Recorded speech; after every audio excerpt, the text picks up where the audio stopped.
You're watching Global News Morning on Global Kingston.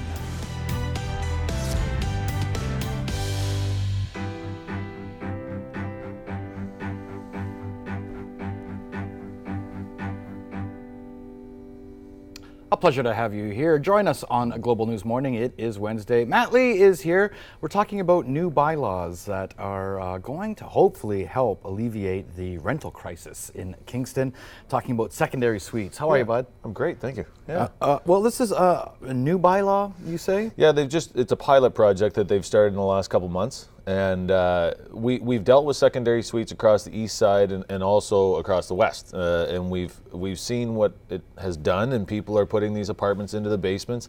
It is helping. I mean, one, it helps with somebody to help with their mortgage payments. Two, it helps alleviate a little bit of that vacancy rate that we've had struggled with for so long. I'm still dealing with, yeah. Still dealing with, yeah. So what they did was they blanketed it across the city.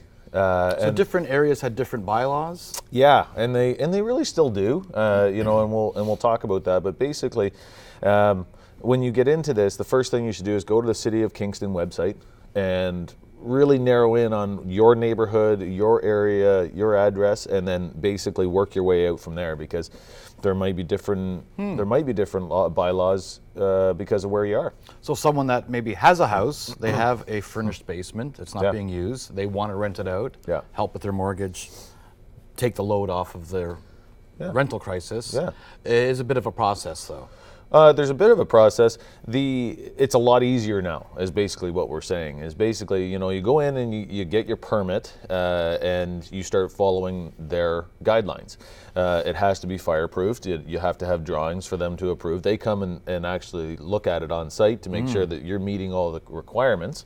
And then you walk through the process with them. The best thing to do, like I said, is go on and read how to work that process all the way through.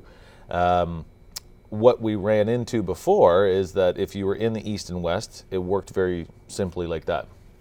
If you were in Polson Park, Strathcona, into the downtown area, and you didn't fall into that area where we really need a lot of rentals, we would see that it would be a minor variance for $3,500 for the application. Wow. And then you would go to the city, you would sit in a meeting, they would either approve it or not, and if you did get it approved, you'd sit and wait 21 days to make sure nobody complained around as a neighborhood, and then you'd deal with that process. You make that money back within 4 months, probably. Hopefully, I mean, but then you got to go do the renovation on top of that. Okay, let's take a look at a map that you've supplied here. Talk us through what we're looking at. So this is the new map that if you went on the City of Kingston website, you would see, and basically explains the different zoning areas and the bylaws that we see.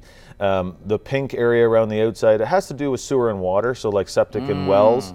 There's going to be a pressure on that. There's going to, well, and that's the thing. So if you have a certain amount of bedrooms in a house, you need a certain size of septic system, and you need to have a certain amount of gallons per minute to put a unit in.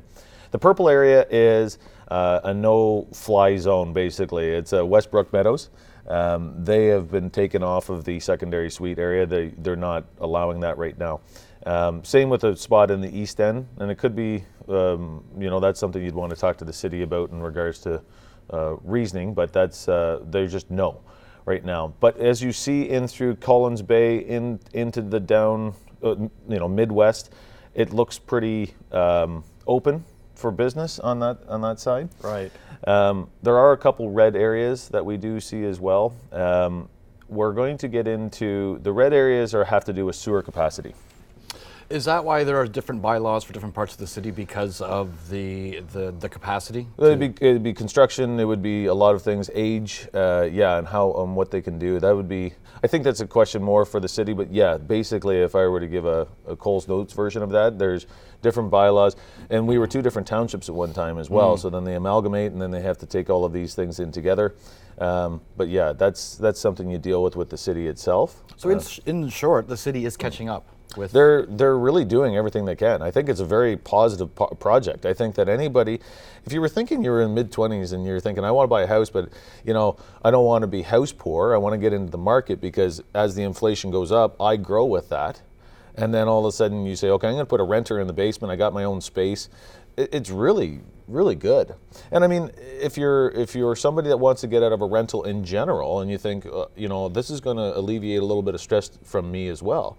You get onto these programs onto the City of Kingston. There's actually a spot that says secondary suite grant program as well. Now, Wow. I didn't have a chance to read into it, so it's something that you'd have to go in and click into and see if it's something that you can apply to. I'm do your homework. Yeah, exactly. So they're doing everything they can. Nice to see that it is being brought up to times. Can we just show the map one more time, our director, Mr. Paul? Because I just want to prove to you, Matt Lee works very hard as he's poring over this map. Watch this. As we zoom into the top, you can see some coffee stains. Oh, yeah. Matt Lee working really hard, poring over this map late at night. Yeah, sweating on it probably. Oh, yeah, absolutely. Yeah, you're working hard, Matt. Thank you so much. Thanks. Always good to see you. He works hard. Real estate tips brought to you by Matt Lee of Royal LePage.